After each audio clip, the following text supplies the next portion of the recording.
Welcome back to Speaking Queerly. We're a podcast hosted by Kaleidoscope Youth Center, Ohio's largest and longest standing organization serving and supporting LGBTQIA plus youth and young adults. I'm Mallory. I use she, her pronouns, and I'm the Civic Engagement and Advocacy Manager for Kaleidoscope. And I'm Daria. I use she, they pronouns, and I'm the Ohio GSA Network Manager at KYC. Today, we have a very special guest with us. As I said, my job has to do with all things GSA. But we have an even bigger expert here talking GSA Network and also helping us move into this winter season, preparing for a break from school. So Gil, if you would like to give your introduction. Hey y'all, thank you so much for having me. Like you said, my name is Gil. My pronouns are they, them. I'm calling in from Kaskaskia in Erie Land, also known as Cleveland, Ohio. But I attended Ohio State, so love Columbus.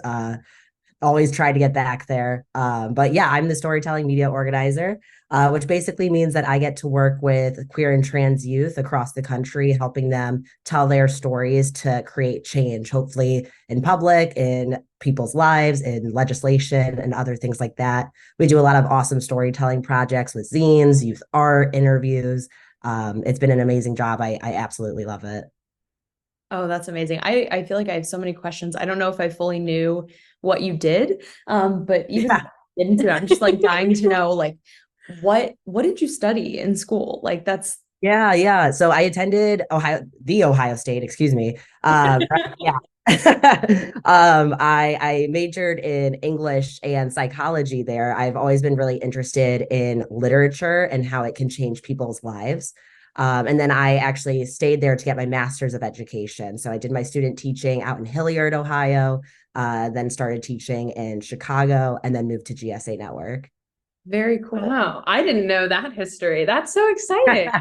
Yeah, that's cool. And I feel like English and psychology, I'm sure for so long when you were in college, people are like, okay, what are you going to do with that? Right. And Exactly. this job seems like the perfect intersection of that, right? Talking about Literally. yeah, that's wow, amazing. Very cool. We're so happy to have you here with us today. Thank you. And before we move into all of the GSA things, all of the winter break stuff, to stay on theme with that for everyone, what are you looking forward to either during the holidays or just the winter season? Like, what's your favorite thing to do? I would say I feel like I'm looking forward to all the coziness, like the warm sweaters, the warm drinks, nice fireplaces, just like all that good, like fuzzy blankets, classic holiday movies, all that, the coziness. Yeah, definitely. How about you, Daria? I think a couple things. I barista on the weekends, so I just love the winter time, kind of slow down, hot drinks, quiet mornings. What is your favorite holiday drink to make? Oh goodness, holiday drink to make. Um, into the mic. Favorite holiday drink to make? That's a great question. Well, we're just rolling out our new menu now. So I'm assuming the classic like peppermint mocha, that's kind of what I will drink. So maybe it's just more like what I want. But I don't know. Anything hot, anything with really good steamed milk. I'm working on my latte art still, so we'll see if that's better by the end of winter. But Impressive. I don't know. What about you? Um, honestly, shameless. I love Christmas music. And I feel like for most of my life, I started like, I'd start listening to it in like October. And I've been resisting the urge this year just because I'm like, all right, I got to enjoy the fall season, whatever. I think both can exist simultaneously. But I don't know. I'm a sucker for like chestnuts roasting on an open fire and whatnot. So like It's playing in Target already. oh yeah, So I have no doubts. Yeah. Oh yeah, I've already heard it too. Yeah. So anyway, that's what I have to look forward to. Just gives me a little boost of serotonin when I turn on my Spotify. very nostalgic too. I Yes, think 100%. really Yeah. brings me back. Yeah. There's something about like the song This Christmas. I don't know why, but it makes me very specifically nostalgic for like 2006. So I don't know why, couldn't tell you, but 2006, yeah, good time. Anyway. Well, thank you for entertaining me with those answers. But as we move into today, let's talk things GSA to start, since school hasn't totally wrapped up for the first half of the year yet. But I want to know, Gil, what was your first like interaction with GSAs? Was it when you were in middle and high school? Was it when you were teaching or after the fact? Yeah, it's so interesting. I grew up in like a pretty conservative and Catholic household. I was sent to Catholic schools for K through 12. So that was definitely not in existence there. It was definitely shamed of like not a good environment for that. It was honestly very isolating. I didn't have a community. I didn't come out until college. So my first interaction with a GSA was in college during my student teaching and during my just some of my education classes, specifically about social justice in education, diversity in education. And as soon as I learned about it, I was like, oh my gosh, this would have been absolutely amazing to have as a youth growing up. And I wished so dearly. I was like, wow, I wish I had this. I wish I knew about it. It would have been such a great resource, like a nice community to have. So when I learned about it and going into education, I was like, this is exactly what I want to do. Like, I want to be an English teacher and also run the GSA. And so during my student teaching, I got to help out with a GSA. Obviously wasn't running it, still a student teacher. But yeah, and then I started working my first actual year of teaching after student teaching was the pandemic. So, there were no clubs, there was nothing going on. That was another form of isolation for folks. So, it worried me thinking about all the students who were at home and maybe didn't have that community as well. So I always tried to bring that into my lessons of like, hey, here are some cool stories about activists, or like bringing in the GSA curriculum into my English curriculum to kind of mesh them together. But after the first year of the pandemic, I started looking for more kind of like nonprofit jobs, or just jobs where I can work more directly with queer and trans youth. That's always something that I wanted to do. And I went into teaching first, kind of to get that background in education. And then I found this job, the storytelling media organizer. And I was like, wow, this is literally perfection. It is my whole kind of what I applied to my master's program with my essay about literature, storytelling, and activism. And it was just such a perfect fit. I was so excited. So I immediately knew, I was like, yes, I'm going to apply for this job. I'm really going to hope I get it. And everything's worked out really great since then. That's so exciting. That's amazing. Also, we have so many similarities that I just didn't even know. Yeah. I was an English major in college as well. I was English and women's gender and sexuality studies. And I had education for half of my time there. And then the pandemic hit, and I did like 2 teaching placements, didn't end up doing student teaching, but I also wanted to teach English and I wanted to be a GSA advisor. Well, Yes. what I think about, gosh, I don't even remember when I saw this on social media, but it was some meme or something that was talking about how like all queer people can think of that one English teacher that was like their safe person at school, Yeah. So shout out to all the English teachers, because like whether it's an aspiring English teacher or one that's like, boots on the ground in the classroom, you are out there for the queer and trans folks in schools, Yeah. whether you realize it or not, you are. Well, and I bumped into mine at a concert like 2 weeks ago. I was like, Miss Repco, are you here right now? That is so cute. Yeah, literally my one English teacher in high school, even though I was at a Catholic high school, we had kind of what I would call an underground GSA, but it was called the writing club. And so it was all the queer students. And so that was my kind of first dip into like the LGBT community. And I wasn't out, but I was like definitely drawn to it. I wonder why. But yeah, that I remember that teacher so well, and she was a huge inspiration for me. That's awesome. Yeah, I remember when I first came out to like the social media, right? 2 of my all-time favorite English teachers like texted me or like emailed me, right? And they were just like, "We love you, Val," whatever. And again, shout out to the English teachers. They're there for us all the time. Yeah. Always. I love that so much. So I mean, we've definitely talked about it, like definitely the intersection of your interests and background and all that. What is your favorite part of your job right now? Like aside from it just combining, seemingly being like the dream job for all of your interests, but like day to day, what are the things that like get you out of bed and you're like, man, I'm so glad I get to do this? One of my favorite parts is working directly with the youth. So I get to interview trans and queer youth all across the country. I've interviewed dozens of youth at this point about their experiences, about their life, what's going on, everything from, how is school treating you? How is your family life? How is the legislation affecting you? To, what are you personally interested? Like, you are a person, you are a youth. How are you youthing? um, and so it's amazing to meet all of these students and see their different interests and passions, and they're so dedicated to this work. I am constantly inspired by them. So getting to talk to them, getting to work on projects with them and just supporting their dreams, and making them into a reality. One of my favorite parts is definitely creating our zines with our youth, getting to do a lot of like artwork, design, addressing different topics that they're interested in. We actually have a zine coming out later today, for GSA Day for Gender Justice, about decolonization and reparations.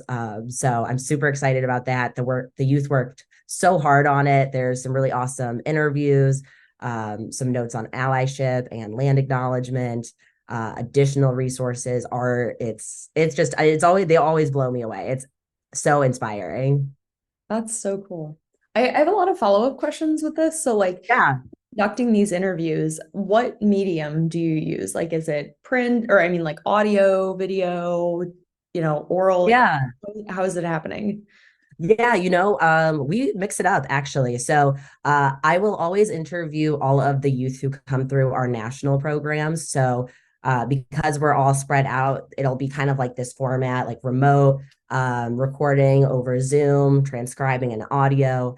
And then depending on the project, we'll either, take the actual video footage and use that, or we'll just use the audio or just the transcript and kind of put quotes here and there that really stood out, that really are like, wow, y'all are truly quotable. But then for other projects, we try to do a lot of multimedia stuff. So youth will create their own art and maybe bring in like written word into that. Poetry is a big thing. We truly have some artists in GSA, so it's always amazing to see. So cool. And like, where do these stories live then? So like, is this something where you're trying to preserve it for history, I imagine? And like, if so, where Yeah. is the archive located?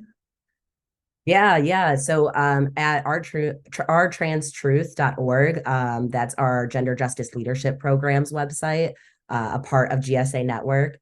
It's a joint project between GSA Network and the Transgender Law Center.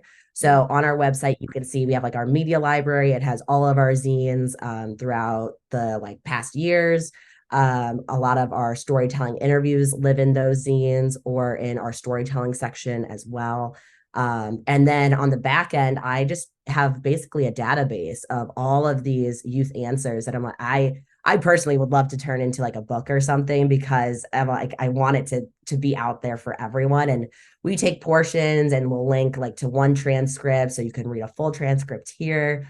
But it is such an amazing resource that I would like to see kind of pushed more forward. Yeah, the idea of all of that getting turned into a book sounds like amazing. I'm just here like moved by our youth, even when you're collecting like quotes for like legislative stuff, like the things that these young people have to say. Yeah. I am like there was one time we were at the state house and one of the youth was like, "Can you read my testimony for me before I go up? Like this is what I've been wanting to tell these people for so long." And I'm sitting there, I'm like, I'm not gonna cry. I'm like, yes, absolutely, I'll read this for you. I'm Really? proud of you. Like, you know what I mean? And I don't know, just to have like Yes. all that like in a book just sounds amazing. Yeah, I get also so emotional talking to the youth and hearing their answers and what they're going through, how they're going through it, how they're persevering. It is, like I said, it's just so inspirational. I can't think of a better word. Yeah, definitely. So my next two questions they're kind of related, so I'll ask them together. One is like, if there's a young person listening to this and they want to get involved in this project, how can they connect with you to make that happen? And I guess the second thing is like, let's like, can we talk more about the power of storytelling and like what youth can do day to day? Like whether that's through conversations with people, whether that's through like writing it down, whether it's through social media, like what are the ways that youth can like take ownership of their own stories and like, make the most of the power in that. You know what I mean? Definitely. Yeah. So, first question. So staying connected or getting involved. I would definitely follow our Trans Truth Instagram and GSA Network. We're always posting, different opportunities, activities, things that folks can get involved with, even if you're not directly in one of our programs. We want to hear from youth all across the country. And we try to have a lot of different stories, different perspectives. So we always want to hear from more youth. We want to hear your voice. And to that, with storytelling, your voice matters so much. I think that is something that I didn't realize until later. And once I did, I've made it kind of my life mission to make sure that other folks, especially youth, know their power as well.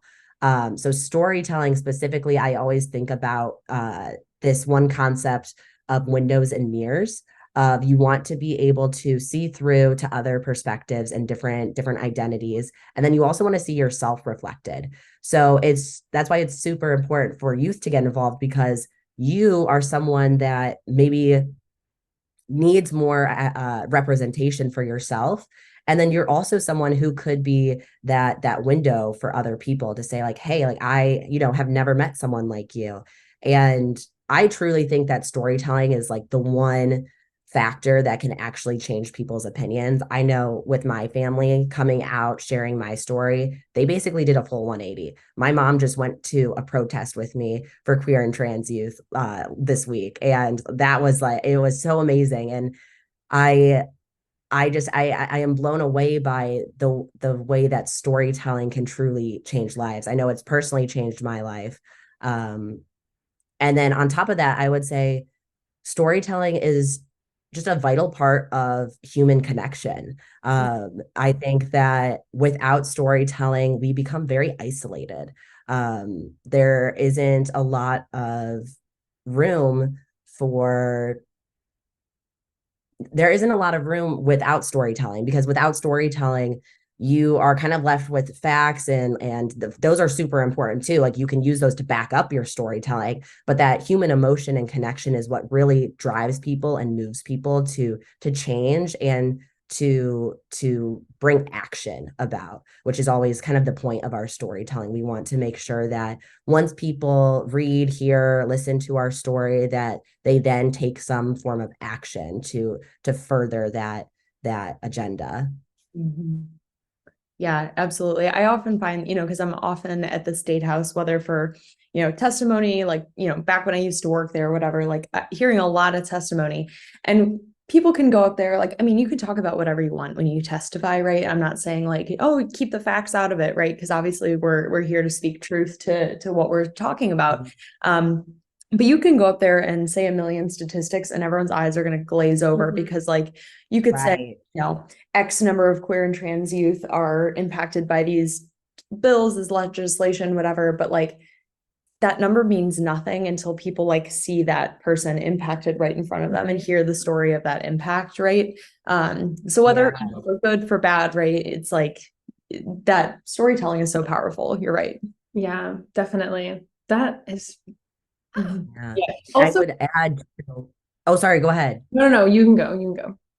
Oh, I was just going to add too, when you think about our opponents on the right who are using fake storytelling to kind of as propaganda, and some folks, that's their only interaction. They only hear about, for example, trans people on like Fox News, and we're, demonized and all these things. So having the truth out there, that's why we're called our trans truth, because we speak the truth. We know who we are. And that's not changing regardless of whether other folks are engaging in propaganda and lies. Mm-hmm. Right. And it's so important to like with the storytelling, the amount of people that like can be involved and engaged, like because yeah, you always, when it comes to again, like those people that are kind of using that propaganda, demonizing what trans people are, queer people are, It's always like minuscule, small, specific group of people that they are trying to use to like push their agenda. And there are so many of us that experience queer joy daily that are like fighting for their lives and like being able to express that like authentically and fully, whether that is in person at the State House or whether that is like in an archival like zine or online or whatever. Like that is so impactful, like the number of like people were able to share that story. Mm-hmm. And I think 100%. I really like the whole like mirror and window analogy you shared, because I think about how, you know, obviously these stories that we're talking about are like nonfiction. That's somebody's own experience that they're sharing. But when I think about like reading, right, I, as a kid, was such an avid reader, and I would, you know, pour through every book that I could get my hands on. And when I got around like middle school, high school, I stopped reading. And I think, you know, there's a variety of factors, right? Because you've got busier schedules, things like that, like homework gets harder, you don't really have time to read as much. But I also wasn't seeking out time to read, because a lot of the books that are geared toward that age range are like young adult romance, like boy meets girl next door, they fall in love, oh look at how cute the football player is, right? And I was like, well, this is boring. You know? And I stopped reading. And so one of my quests has been to find books now that maybe honestly didn't exist when I was in high school, middle school, because they've just come out in recent years, or books that were around in the like queer young adult canon back then too, but I just wasn't seeking out or didn't know to seek out. And so, you know, when we're talking about telling all of these stories, like this is only going to be something that, you know, somebody, you know, it's hard to fathom, but like somebody even like 10 years younger than these folks sharing their stories now, right? Like they're going to be able to seek this out as a resource, and that, you know, could help influence future stories down the line, whether that's fiction, nonfiction, whatever, right? Yeah. It's very impactful. Also, now that just reminds me of when you texted me the other week and you're like, oh, one of the main characters in this book is named Daria. Yes. It's probably pronounced Dar. Right. Yeah. No, I read it as Daria. The book is just as you are. And I don't remember the author's first name, but the last name was Kellogg, because I just kept thinking of the cereal.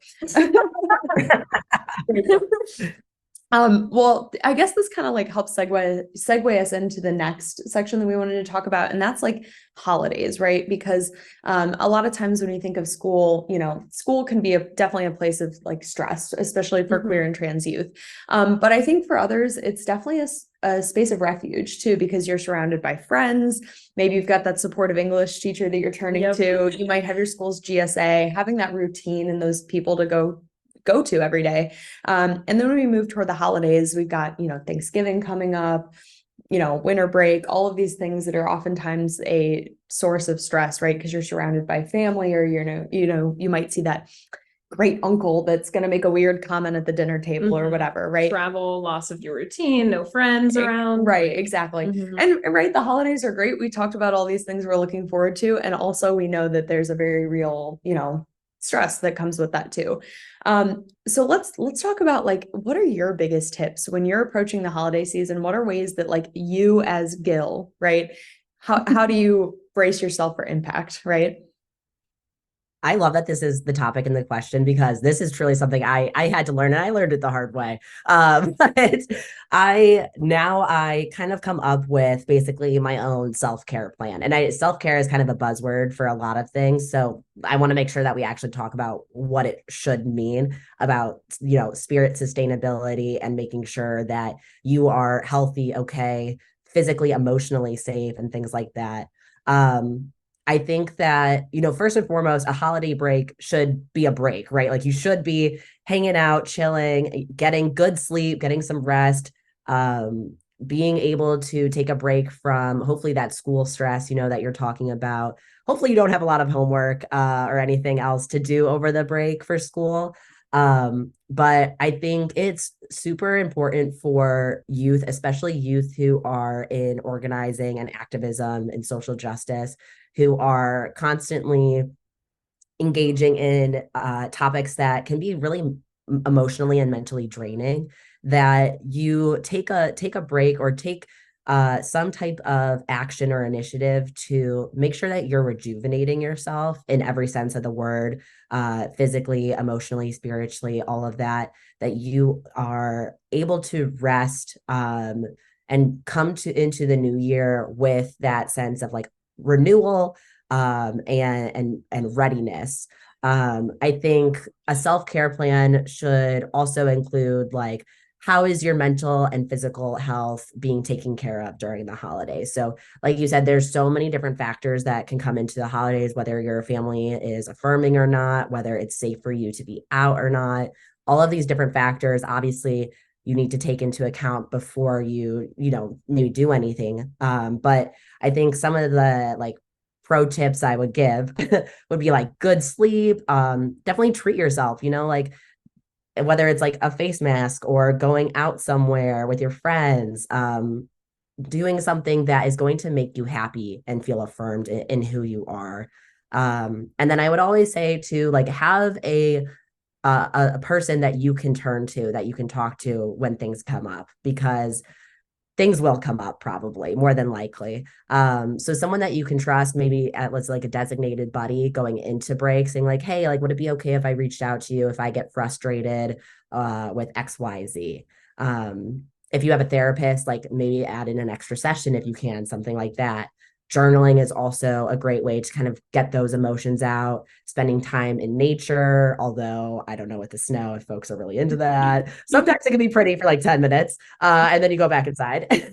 But yeah, engaging in anything that is going to affirm who you are, what you believe, and how you show up this holiday.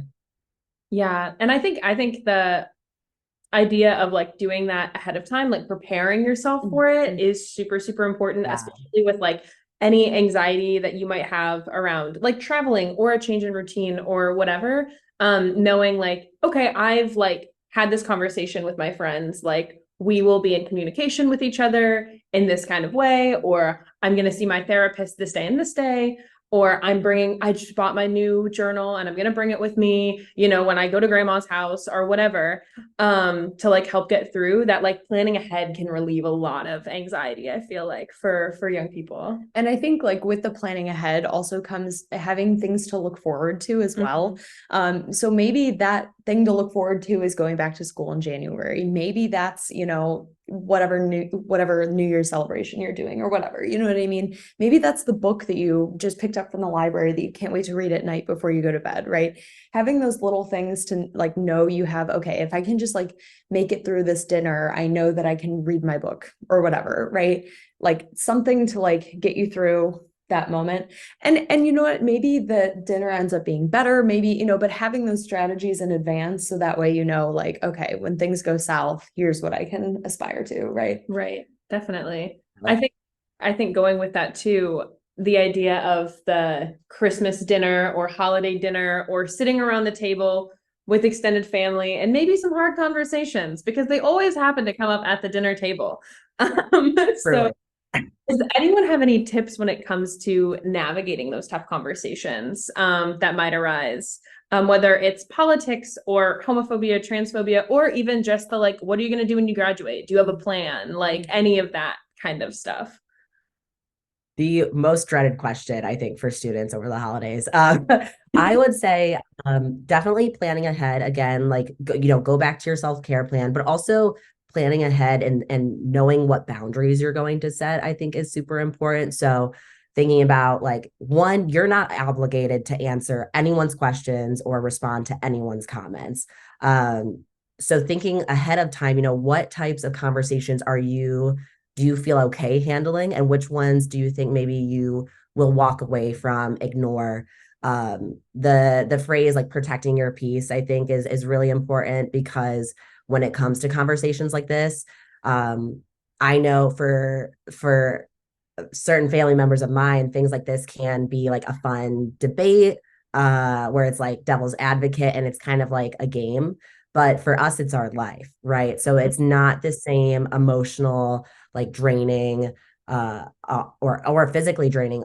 Also, I would say, listen to your body. Like if you feel yourself getting worked up, heated, emotional, stressed, maybe that's the sign that you step back and say, like, I'm going to protect my peace right now. I can't engage in this, especially for adults who are engaging in in this type of rhetoric, where it's like, maybe you've engaged with them 1,000 times and they are just not going to change. They just love to talk about it. They are right-wing like microphone basically. And excuse me, and when it comes to those folks, I think one of the hard lessons that I've had to learn is that I can't change everybody. And that devastates me a little bit. I want to, and I know youth, queer and trans youth, want to so badly be understood, especially by family members. That can be an extra level of pain that happens when folks just like don't get you, don't understand you, or don't even try to understand you. And so that's when I think it's really important to have someone hopefully in your corner, whether that's someone you're talking to online, or maybe like a cool sibling, cousin, aunt, someone that you can go to and be like, oh my gosh, I need to like decompress or vent, things like that. But you can always excuse yourself from any conversation, go to the bathroom. My siblings and I actually have a signal for each other. If our one of our family members tries to corner us and talk about stuff, we do not let it happen anymore because it's just happened so often. So we're like, yeah, we're not leaving each other alone with this guy because he's just going to start talking about X, Y, and Z, and it's just going to bring negativity and honestly harm to folks. And then in terms of the conversations of like, what are you going to do with the rest of your life? The most, one of the most dreaded questions I think for youth over the holidays. Like I said, one, you don't have to engage in any conversation you don't want to. But then two, one of the things that I found easiest was kind of flipping the script and being like, oh, how did you decide like when you were young, or how did you decide what college? Because people love to talk about themselves and people love to give advice. And so kind of just like flipping the table, it's like a nice way of saying like, I'm not going to answer, but I'm so interested in what you have to say. And then sit there and listen for maybe 5 minutes and be like, that's a great point. And then you don't have to talk about it.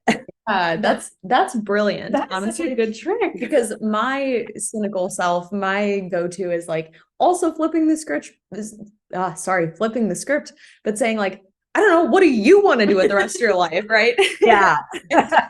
Maybe yours is a nicer approach. A little less aggressive. Yeah, right. That would have been so good growing up though. Now I'm thinking about all of my like holiday dinners that I sat at when I was like switching my majors around in college or in high school, when I was like, I don't know what school I want to go to, whatever. I could have been like, how did you know which college to pick? How did you know what? That would have saved, oh my gosh, so much time. Okay. And I also think like going back to the advice you shared before that about like you're not obligated to answer anything, right? Or like not obligated to give them the answer they want. I think that's especially important to share in contrast with what we were talking about earlier about how important it is to share your story and whatever. Like it's also okay to say that story for an opportunity when you know that it's going to be affirmed, right? Or it's going to be received well by somebody. You don't have to feel like this Thanksgiving dinner is your opportunity to change everyone's minds at the table and you have to put yourself in that vulnerable situation. You can also just choose to sit there and then maybe excuse yourself to go take the dog for a walk, or, like, oh, you know what? I think I maybe one too many scoops of mashed potatoes. I'm going to take a walk around the block real quick, right? Whatever you need to do to get yourself out of that situation, like maybe bring a board game or something and say like, oh my gosh, would you look at the time? I want to make sure we get a round of Monopoly. Candyland. Yeah, exactly. I thought those are all great points. Wonderful. Well, okay. And then I guess also going with this, we've talked about kind of strategies when it comes to having those conversations with people that might not be super affirming or just the uncomfortable, annoying conversation. But when it comes to the positive connections that people have, what recommendations do you have to stay connected, whether it be to, like if they have a GSA group, to stay connected to them during this off season, or GSA Network, or just their friends, anyone that might not be able to, meet them in the cafeteria every day for the next 2 weeks, but how can they still stay engaged with each other? Yeah, it can be hard when you go from seeing your friends every single day to maybe you're not going to see them at all over the holiday break, or maybe only see them like once or twice. It can feel lonely. And I think one of the great things that has come from the internet is obviously online communication. So whether that's like starting a group chat, like sending each other even just like TikToks online to be like, hey, I'm thinking about you. I thought you would like this. Here's a little something funny to lift your mood. I think for GSA Network, definitely, like I said, following us online, we'll be posting content throughout the holiday break. We have a newsletter as well that folks can sign up for. I think it's always great to kind of also it can be fun to try out new forms of media. Like honestly, kicking it old school with like a letter or an email can be kind of fun, especially in the holiday. Like you write by a fire or something is kind of cute. Even just writing down things that you want to tell your friends once you get back to school is like it makes you feel less alone, I think. If you have the opportunity to plan and see folks, I think that's great. But also, remembering you like, what do you want to say to your friends when you get back to school? Yeah. How are you going to stay connected? How you can stay connected throughout the holidays, though, I think like obviously text, email, all that good stuff, Discord, DMs, sending each other fun memes or whatever. There are all great ways to kind of engage with folks. I love that. I love the point about like writing down what you want to tell your friends, because I think like with texting and, Snapchat, whatever, like it's so easy to just like have the thought, have the experience and immediately tell your friends.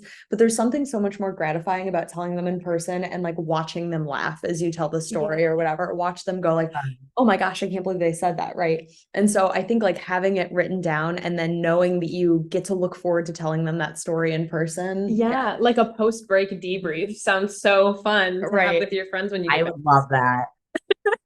Because I always feel like, people are like, so what'd you do over winter break? And all of a sudden these 2 jam-packed weeks filled with like lots of things. It's like, I don't know, it was fine, right? Because you forget everything. Right. Yeah. Minute by minute playback of like, this is exactly what I did over winter break, right? Yeah. It's fun. Maybe I need to do that. Maybe we need to do like a post-event brief, like after right. after this break. And again, it goes back to storytelling. There's power in those stories that you have and getting to share. Yeah, that's awesome. Definitely.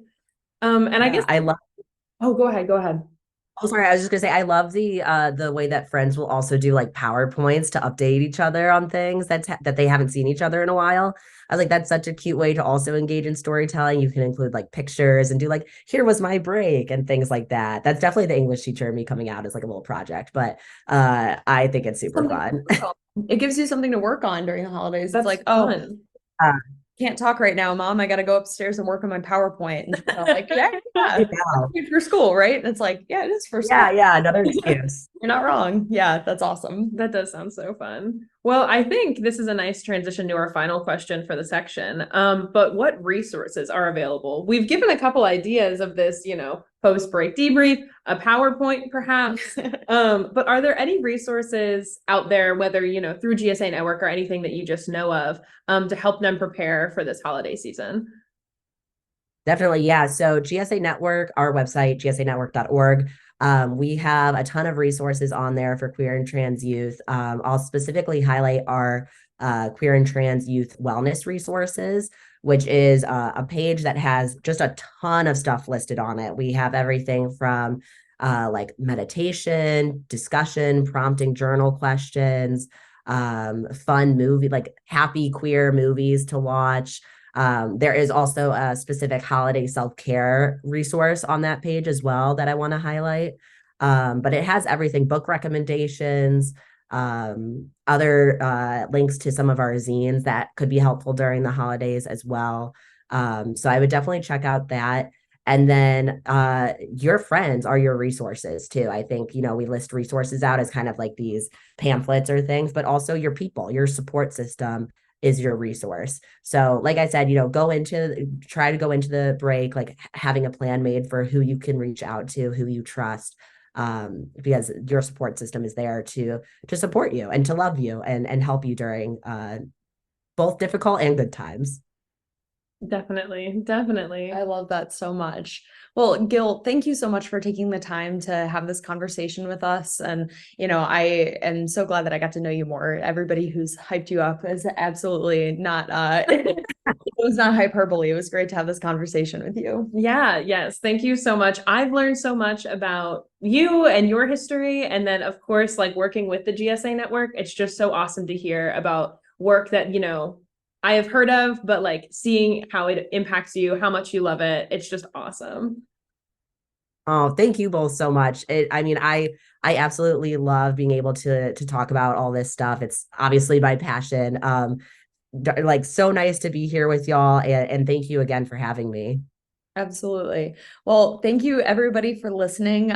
For those who are listening and want to stay in touch, stay in the loop with all things KYC, you can follow us everywhere at KYC Ohio. And you can also check out our website, kycohio.org, and that stays up to date with our calendar of upcoming events and things going on at the Drop-In Center. If you want to support us in all of our future endeavors, whether that's the podcast or the Drop-In Center and beyond, you can donate at kycohio.org/donate.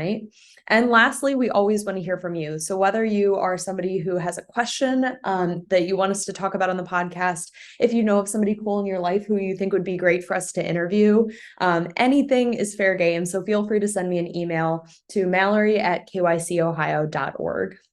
Awesome. Thank you so much, everybody. Thanks, y'all.